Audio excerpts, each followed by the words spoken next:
다음 주에 고난주간 특세가 있기 때문에 매일 성경 본문을 조금씩 이제 땡겨서 이번 주에 좀 보도록 하겠습니다. 그래서 이번 주 다소간 본문이 길겠지만 간략하게 묵상하고 기도하는 시간 가지려고 합니다. 오늘 본문 워낙 중요한 이야기들이 많이 나오는데 시간이 이제 정해져 있는 관계로 간략하게만 다루도록 하겠습니다. 우리 흔히 다른 사람의 시선을 의식하는 걸 우린 눈치 본다 이렇게 표현하곤 합니다. 특별히 오늘 이 아침 우리가 하나님의 시선을 신경 쓰는, 하나님의 눈치를 보는 그런 우리가 되기를 소망합니다.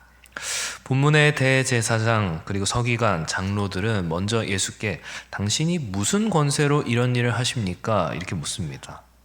물론 이 질문만 본다면 충분히 던질 수 있는 질문 같지만 사실 그 질문 안에는 주님을 함정에 빠뜨리려고 하는 그들의 숨은 의도가 있었습니다. 그러니까 주님의 권세가 어디서부터 비롯된 것인지 진짜 궁금하지 않았던 것입니다. 그저 주님을 고발할 근거를 찾을 뿐이었습니다. 우리 흔히 사람과의 관계에서 마음은 그렇지 않은데 말로는 다르게 표현할 때가 있습니다. 마음으로는 되게 미안하고 고맙고 그런데 겉으로는 막 퉁명스럽게 한다든지. 근데 사람은 그렇게 마음과 다른 행동을 표현하면 그 마음을 알아듣기, 진심을 알아듣기가 되게 어렵습니다.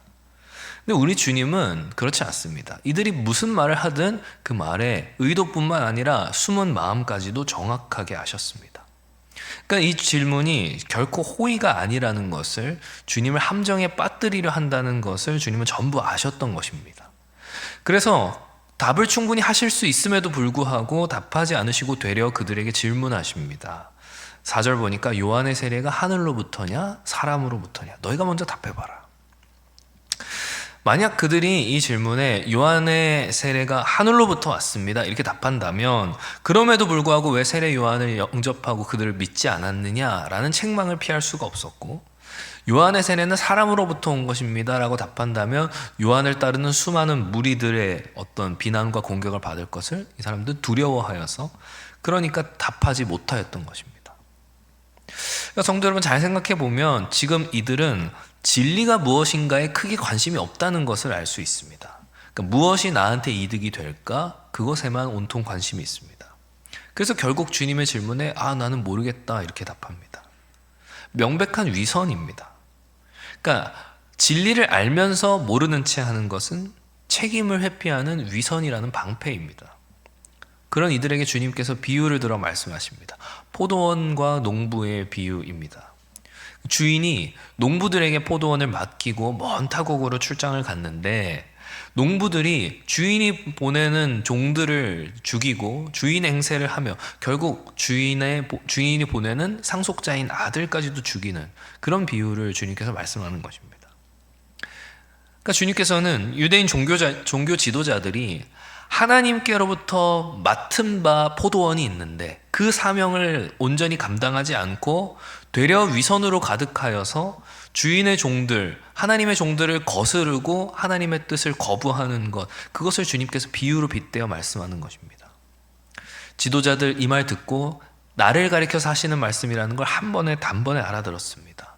그런데 이것을 계기로 오히려 주님을 더욱 죽이고자 하였습니다. 놀랍지 않습니까? 자신의 위선을 말씀으로 깨시는 주님의 말씀에 돌이켜 회개하는 것이 아니라 오히려 마음을 곤고하게 하는 것입니다. 하나님의 시선은 우리의 위선을 모두 꿰뚫어 보십니다.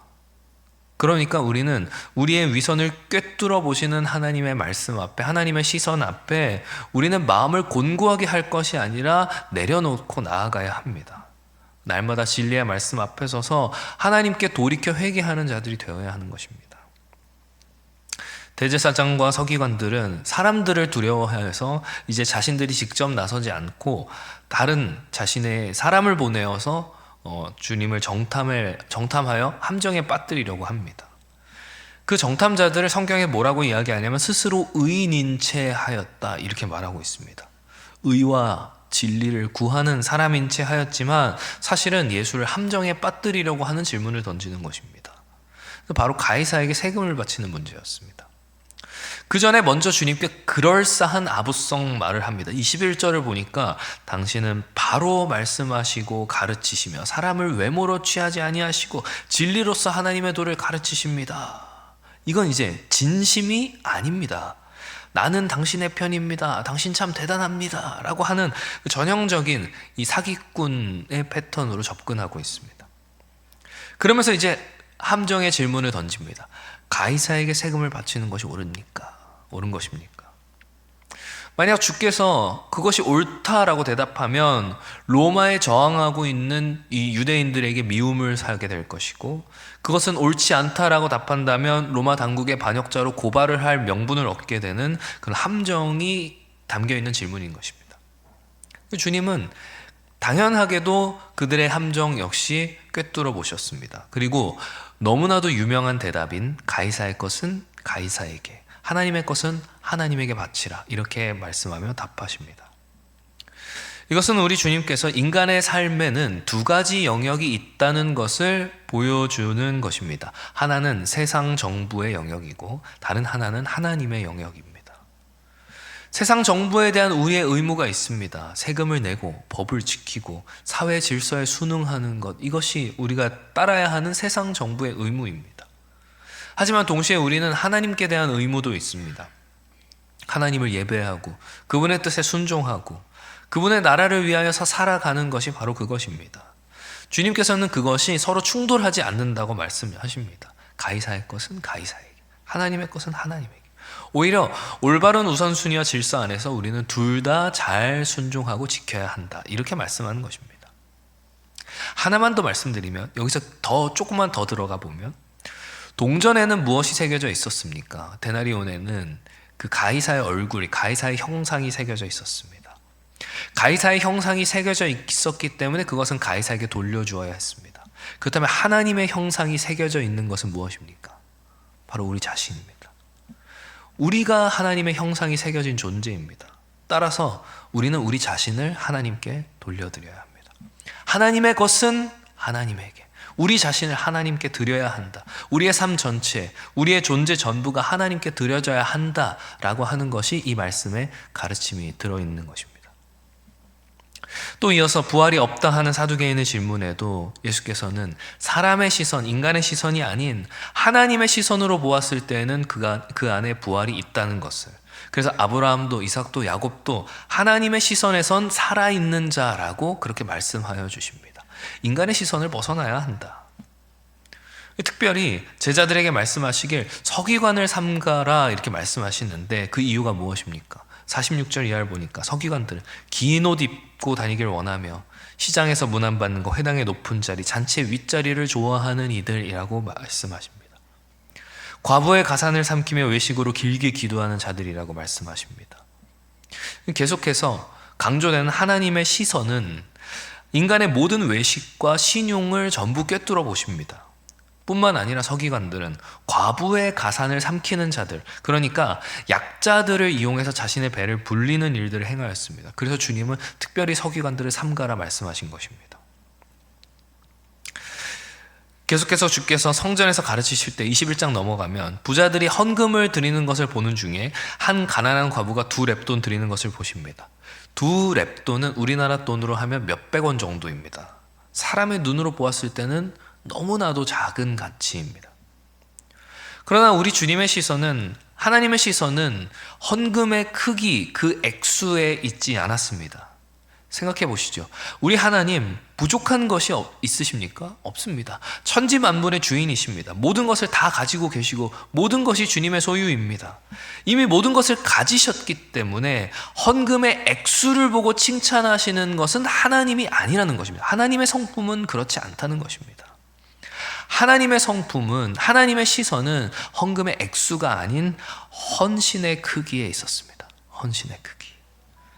과부는 비록 몇백 원 가치밖에 되지 않는 그 2렙돈이었지만 가진 전부를 헌신하여 드린 것입니다. 하나님의 시선은 사람과는 많이 다릅니다. 모든 사람들이 헌금을 많이 하는, 짤랑짤랑거리면서 동전을 쏟아내는 저 부자들을 보고 있을 때에 주께서는 그곳에서 자신의 모든 것을 헌신하는 과부를 보고 계셨습니다. 헌금이 아닌 헌신을 보고 계셨습니다. 이것이 하나님의 시선입니다. 이른 새벽 기도의 자리를 찾는 우리의 헌신, 교회에서, 목장에서, 보이지 않는 곳에서 아무도 몰라주는 것 같은 그런 우리의 작은 헌신이라 할지라도 우리 주님은 다 아신다는 사실입니다. 주님은 그것을 주의 깊게 보십니다. 다른 사람들은 번쩍번쩍하고 휘황찬란한 우리의 겉모습을 볼 때에 하나님께서는 우리의 헌신을 보십니다. 우리의 마음의 중심을 더 중요하게 여기십니다. 시간이 많이 왔기 때문에 말씀을 맺으려 합니다. 성도 여러분, 하나님의 시선, 하나님의 눈은 우리의 모든 위선을 다 꿰뚫어 보시며 진리와 중심을 보시고 물질의 크기가 아닌 헌신의 크기를 보십니다. 사람의 시선, 육신의 시선은 한계가 있습니다. 사람은 외모를 보지만 하나님은 중심을 보십니다. 사람은 일시적인 성과를 보지만 하나님은 영원한 가치를 보십니다. 사람은 숫자와 크기를 보지만 하나님은 헌신과 신실함을 보십니다. 사람은 때로 오해하고 판단하지만 하나님은 정확하게 알고 공정하게 판단하십니다. 오늘 우리에게 필요한 것은 하나님의 시선을 신경 쓰는, 하나님을 눈치 보는 시선의 전환입니다. 사람의 시선에서 하나님의 시선으로, 일시적인 것에서 영원한 것으로, 외적인 것에서 내적인 것으로, 세상의 가치에서 하나님 나라의 가치로 우리의 시선을 바꾸어야 하는 것입니다. 우리의 중심이 하나님을 온전히 향해 있다면 우리의 모든 행동과 결정, 우리의 삶의 태도들은 자연스럽게 하나님을 기쁘시게 하는 삶으로 사라지게 됩니다.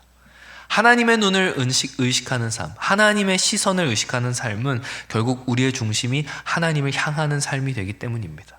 사랑하는 성도 여러분, 부디 바라옵기는 사람의 시선이 아닌 오늘 하루 하나님의 시선을 의식함으로써 하나님이 기뻐하시는, 그리고 하나님을 기뻐하는 그런 복된 저와 여러분들 다 될 수 있기를 주님의 이름으로 축원합니다. 기도합니다.